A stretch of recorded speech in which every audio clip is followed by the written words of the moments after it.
искренняя, душевная, приятная, выставка, вызывающая только позитив, вдохновение и невероятную доброту. Акварель – это душа, понимаете, это душа, которая не терпит медленности или там, это надо быстро делать, как там, загнанные, как сказать, животные, понимаете, там надо быстрее успеть, чувства выбросить и попасть в точку.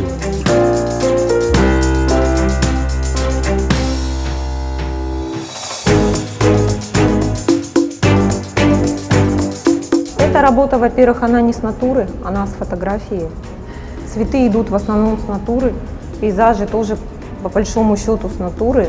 Ну там река, ну что там, раз, небо, отношения берешь, тут все-таки хотелось передать вот эту историю. Стены вот эти многолетние, они где-то темные, где-то они там зеленоватые.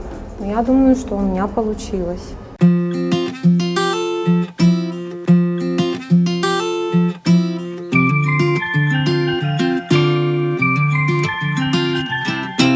Эта работа, она связана с местом, где родилась моя бабушка, где я проводила лето. И вот я только недавно узнала, например, что цветы, они называются смолки. Вот в Муртии о них говорят, что цветет гербер. То есть вот в прошлом году я ездила в Палом, и просто была невероятная красота, вот эти цветущие поля, смолки, вот, розовые, сиреневые, просто захватывают такой дух.